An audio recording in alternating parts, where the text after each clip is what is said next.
যুদ্ধ শুরু করেছিলেন ডোনাল্ড ট্রাম্প। লক্ষ্য ছিল ইরানের সরকার উৎখাত কিংবা নিঃশর্ত আত্মসমর্পণে বাধ্য করানো। কিন্তু মাত্র ৪০ দিন পর যুদ্ধবিরতি করতে বাধ্য হলো যুক্তরাষ্ট্র। আর যে শান্তি চুক্তি এখন সামনে এসেছে, সেখানে ট্রাম্পের প্রায় কোনো দাবি পূরণ হয়নি। উল্টো ইরান পাচ্ছে শত শত বিলিয়ন ডলারের অর্থনৈতিক সুবিধা, নিষেধাজ্ঞা প্রত্যাহারের প্রতিশ্রুতি। আসলে যুদ্ধ শেষে ইরানই রাজা হয়ে উঠল। এই অবস্থায় তাহলে কি যুক্তরাষ্ট্র চুক্তি ভাঙার দিকে এগোচ্ছে? আজকের ভিডিওতে সেটাই আলোচনা করব। ২৮ ফেব্রুয়ারি যুক্তরাষ্ট্রের হামলার প্রধান লক্ষ্য ছিল ইরানের ইসলামী সরকারকে উৎখাত করে সেখানে ভেনিজুয়েলার মতো একটি মার্কিনপন্থী শাসন ব্যবস্থা প্রতিষ্ঠা করা এবং পরবর্তীতে ইরানের বিপুল তেল সম্পদের উপর নিয়ন্ত্রণ প্রতিষ্ঠা করা। এই হামলার বাহানা হিসাবে ব্যবহার করা হয় সেই পুরনো পারমাণবিক কার্ড। ২০০৩ সালে ইরাকের বিরুদ্ধে যেমন বলা হয়েছিল প্রেসিডেন্ট সাদ্দাম হোসেনের কাছে গণবিধ্বংসী অস্ত্র রয়েছে, তেমনি ইরানের ক্ষেত্রেও পারমাণবিক কর্মসূচিকে হামলার অজুহাত হিসাবে উপস্থাপন করা হয়। ইরানের বিরুদ্ধে সামরিক অভিযান পরিচালনার সময় ডোনাল্ড ট্রাম্প একাধিকবার ইরানকে নিঃশর্ত আত্মসমর্পণের আহ্বান জানান। তিনি হুমকি দেন, ইরান আত্মসমর্পণ না করলে লাগাতার বোমাবর্ষণের মাধ্যমে দেশটিকে প্রস্তর যুগে ফিরিয়ে দেওয়া হবে। কিন্তু ইরানের শক্ত প্রতিরোধের মুখে ট্রাম্পের সেই আশা পূরণ হয়নি।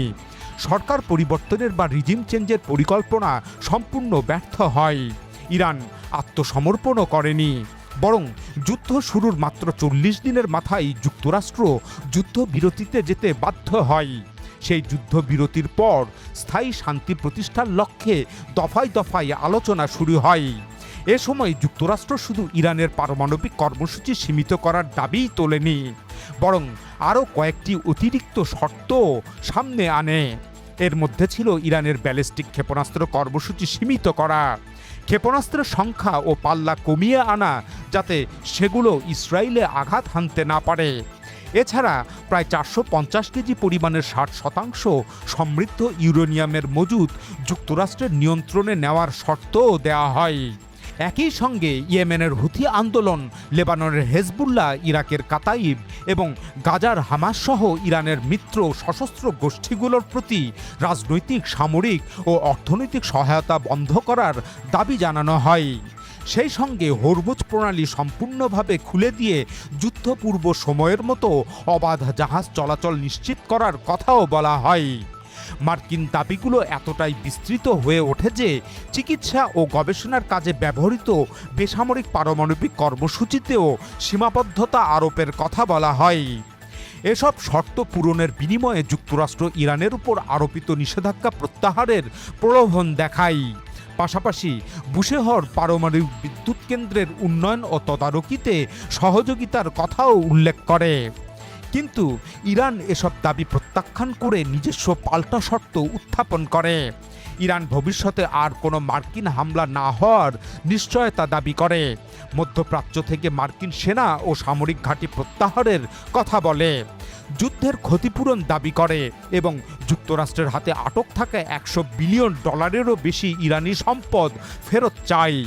এছাড়া হরমুজ প্রণালীর ব্যবস্থাপনায় ওমানের সঙ্গে যৌথ কাঠামোর প্রস্তাব দেয়, লেবানন সহ সব ফ্রন্টে যুদ্ধ বন্ধের শর্ত দেয়। একই সঙ্গে সব ধরনের নিষেধাজ্ঞা ও অবরোধ প্রত্যাহারের দাবি জানায়।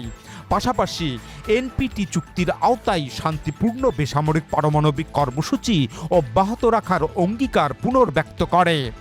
অবশেষে মধ্য এপ্রিল থেকে মধ্য জুন পর্যন্ত দীর্ঘ আলোচনার পর ১৭ জুন ফ্রান্সে যুক্তরাষ্ট্র ও ইরানের মধ্যে যে চুক্তি সম্পন্ন হয় তাতে যুক্তরাষ্ট্রের দাবিগুলোর অধিকাংশই পূরণ হয়নি এবং ইরানও নিঃশর্ত আত্মসমর্পণ করেনি, বরং চুক্তিতে ইরানের পুনর্গঠনের জন্য ৩০০ বিলিয়ন ডলারের অর্থায়নের প্রতিশ্রুতি অন্তর্ভুক্ত করা হয়।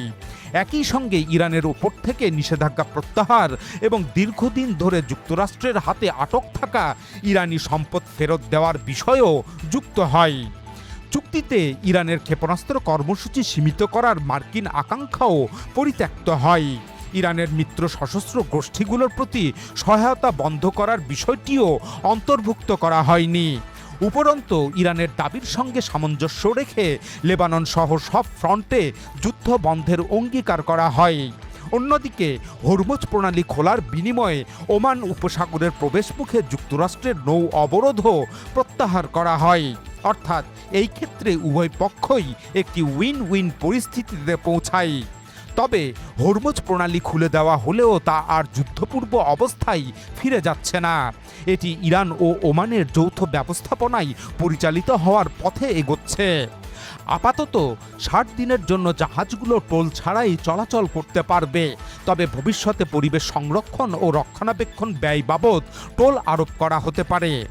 এই চুক্তির ফলে ইরানের মজুতকৃত ইউরেনিয়ামও যুক্তরাষ্ট্রের হাতে যাচ্ছে না, বরং আন্তর্জাতিক আণবিক শক্তি সংস্থার তত্ত্বাবধানে সেই ইউরেনিয়ামের অস্ত্র তৈরির উপযোগিতা কমিয়ে আনার কথা বলা হয়েছে। তবে তা করা হলেও ইরান এই ইউরেনিয়াম অন্য বেসামরিক কাজে ব্যবহার করতে পারবে। প্রেসিডেন্ট ডোনাল্ড ট্রাম্প দাবি করছেন এই চুক্তির সবচেয়ে বড় সাফল্য হলো ইরান আর কখনোই পারমাণবিক বোমা তৈরি করতে পারবে না। ট্রাম্প দাবি করেন মার্কিন হামলা ও চাপের কারণেই ইরান এই অবস্থান গ্রহণ করতে বাধ্য হয়েছে। কিন্তু বাস্তবতা হলো পারমাণবিক অস্ত্র তৈরি না করার অঙ্গীকার ইরান বহু আগেই করেছে। ইরানের নিহত সর্বোচ্চ নেতা আলী খামেনি মানব বিধ্বংসী অস্ত্র, বিশেষ করে পারমাণবিক অস্ত্র নির্মাণের বিরুদ্ধে একটি ধর্মীয় ফতোয়া জারি করেছিলেন। এছাড়া ২০১৫ সালে জাতিসংঘ নিরাপত্তা পরিষদের ৫ স্থায়ী সদস্য এবং জার্মানির সাথে স্বাক্ষরিত পারমাণবিক চুক্তিতেও ইরান পারমাণবিক বোমা তৈরি না করার অঙ্গীকার করেছিল। ডোনাল্ড ট্রাম্প প্রথম মেয়াদে ক্ষমতায় এসে ২০১৮ সালে সেই চুক্তি বাতিল করেন। সে সময় তিনি যুক্তি দিয়েছিলেন যে প্রেসিডেন্ট বারাক ওবামা ওই চুক্তির মাধ্যমে যুক্তরাষ্ট্রের স্বার্থ বিসর্জন দিয়েছেন এবং ইরানকে অতিরিক্ত সুবিধা দিয়েছেন। কিন্তু এখন ২ দফা সামরিক হামলা, বিপুল অর্থ ব্যয় এবং সামরিক ক্ষয়ক্ষতির পর ট্রাম্প যে নতুন চুক্তি করেছেন তাতে ইরান আগের চুক্তির চেয়েও বেশি সুবিধা অর্জন করেছে। ডোনাল্ড ট্রাম্প ও ইরানি প্রেসিডেন্টের স্বাক্ষরিত ১৭ জুনের চুক্তিতে পারমাণবিক কর্মসূচি সম্পর্কে ইরানের অবস্থান মূলত অপরিবর্তিত রয়েছে। ইরান শান্তিপূর্ণ বেসামরিক পারমাণবিক কর্মসূচি চালিয়ে যাবে এবং পারমাণবিক অস্ত্র তৈরি করবে না। ফলে এই চুক্তিতে ইরানকে নতুন কোনো পারমাণবিক ছাড় দিতে হয়নি, বরং ইরান উল্লেখযোগ্য অর্থনৈতিক সুবিধা অর্জন করেছে।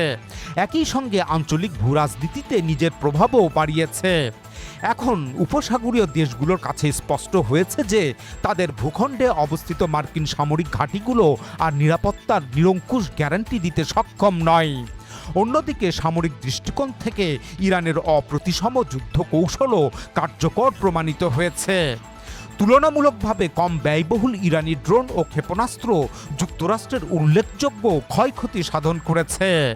তবে এটা ঠিক যে যুদ্ধে ইরানের বেসামরিক অবকাঠামো, শিল্প, কলকারখানা, জ্বালানি স্থাপনা এবং সামগ্রিক অর্থনীতি ব্যাপক ক্ষতির সম্মুখীন হয়েছে। সামরিক স্থাপনাও ক্ষতিগ্রস্ত হয়েছে। কিন্তু যুদ্ধ পরবর্তী চুক্তির মাধ্যমে ইরান যে কৌশলগত ও অর্থনৈতিক সুবিধা অর্জন করেছে তা এই ক্ষতির একটি বড় অংশ পুষিয়ে দিতে সক্ষম। এখন এই প্রাথমিক চুক্তিকে আগামী ৬০ দিনের আলোচনার মাধ্যমে চূড়ান্ত রূপ দেওয়ার কথা রয়েছে। মূলত হরমুজ প্রণালীর ভবিষ্যৎ ব্যবস্থাপনা এবং পারমাণবিক কর্মসূচিকে ঘিরেই আলোচনা আবর্তিত হবে। ইরান তুলনামূলকভাবে বেশি সুবিধা অর্জন করেছে এমন দাবি শুধু ইরানপন্থী মহল থেকেই নয়, যুক্তরাষ্ট্রের অভ্যন্তর থেকেও উচ্চারিত হচ্ছে। ডেমোক্র্যাটদের পাশাপাশি রিপাবলিকান দলের অনেক রাজনীতিকও ট্রাম্পের তীব্র সমালোচনা করেছেন। তাদের অনেকেই এই চুক্তিকে যুক্তরাষ্ট্রের সাম্প্রতিক ইতিহাসের অন্যতম বড় কূটনৈতিক ব্যর্থতা হিসাবে দেখছেন। তারা ট্রাম্পের পাশাপাশি ভাইস প্রেসিডেন্ট জেডি ভান্সকেও দায়ী করছেন। চুক্তির বিরোধিতা করে যুক্তরাষ্ট্রের যে প্রতিক্রিয়া তৈরি হয়েছে তা এতটাই তীব্র যে চুক্তিটি শেষ পর্যন্ত পূর্ণাঙ্গ রূপ পাবে কিনা তা নিয়েই অনিশ্চয়তা দেখা দিয়েছে। অনেক মার্কিন রাজনীতিকের বক্তব্যে যুক্তরাষ্ট্রের পরাজয়ের গ্লানির প্রতিফলন দেখা যাচ্ছে। অন্যদিকে ইরান যুদ্ধকে ঘিরে ইসরায়েলের যে পরিকল্পনা ছিল সেটাও অনেকাংশে ভেস্তে গেছে। বিশেষ করে দক্ষিণ লেবানন দখল সংক্রান্ত তথাকথিত প্ল্যান বি বাস্তবায়ন এখন আরও কঠিন হয়ে পড়েছে, কারণ চুক্তিতে লেবানন ফ্রন্টে যুদ্ধ বন্ধের বিষয়টি অন্তর্ভুক্ত করা হয়েছে। এখন ইসরায়েল এবং যুক্তরাষ্ট্রের অভ্যন্তরের বিরোধী শক্তিগুলো ট্রাম্পের সম্পাদিত এই চুক্তিকে সহজে মেনে নিতে চাইছে না। চুক্তিটি মার্কিন কংগ্রেসে অনুমোদনের ক্ষেত্রেও বাধার মুখে পড়তে পারে। প্রেসিডেন্ট ডোনাল্ড ট্রাম্প এর আগে গাজা ইস্যুতে ২০ দফার একটি শান্তি চুক্তি করেছিলেন। সেখানে জাতিসংঘের অনুমোদনের বাধ্যবাধকতা ছিল না, কিন্তু ইরানের সঙ্গে সম্পাদিত ১৪ দফার এই চুক্তিতে জাতিসংঘ নিরাপত্তা পরিষদের অনুমোদনের বিষয়টি অন্তর্ভুক্ত করা হয়েছে।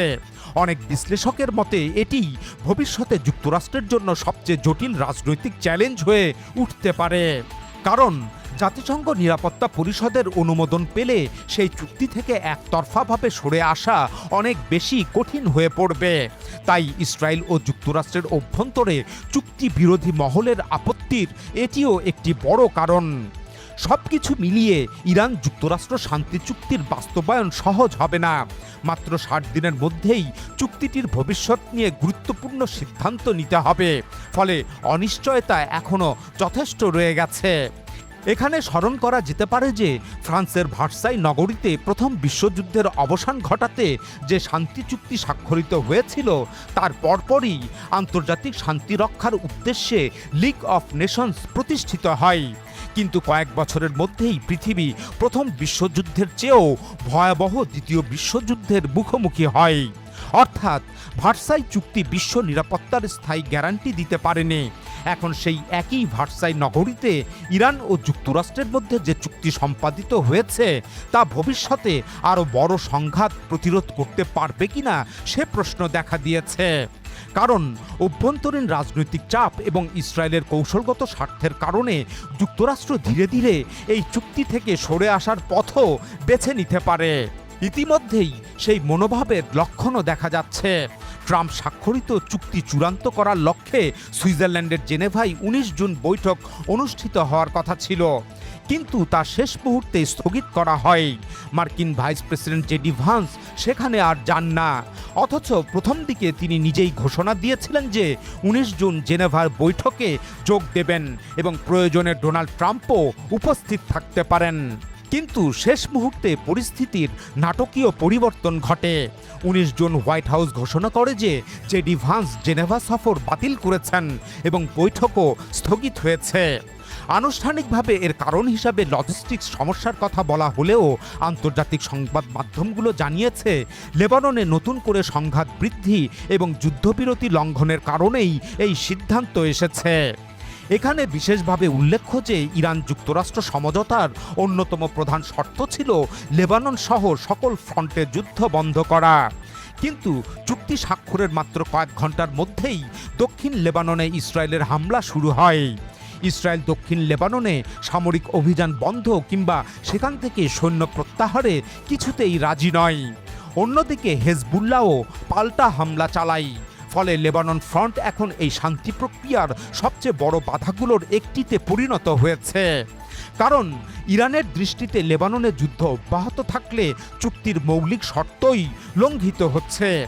এই কারণেই অনেক বিশ্লেষক মনে করছেন জেনেভা বৈঠক স্থগিত হওয়া কেবল একটি কূটনৈতিক বিলম্ব নয়, বরং চুক্তির ভবিষ্যৎ নিয়ে গভীর রাজনৈতিক মতবিরোধের বহিঃপ্রকাশ।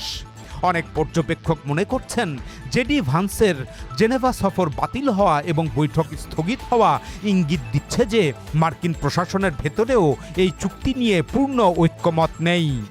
বস্তুত একটি ঐতিহাসিক শান্তি প্রক্রিয়ার সূচনা লগ্নেই মার্কিন ভাইস প্রেসিডেন্টের অনুপস্থিতি এক নেতিবাচক বার্তা বহন করে। এটি প্রমাণ করে যে চুক্তি বাস্তবায়নের পথ এখনও দীর্ঘ এবং অনিশ্চিত। এছাড়া ইরান যুক্তরাষ্ট্র সম্পাদিত চুক্তিটি চূড়ান্তভাবে জাতিসংঘের নিরাপত্তা পরিষদে অনুমোদিত হতে হবে। ফলে এটি যখন নিরাপত্তা পরিষদে উত্থাপিত হবে তখন অন্যান্য সদস্য রাষ্ট্রগুলো এতে তাদের স্বার্থ দেখতে চাইবে। ফলে এটিও এই চুক্তি বাস্তবায়নের বড় এক জটিলতা তৈরি করবে।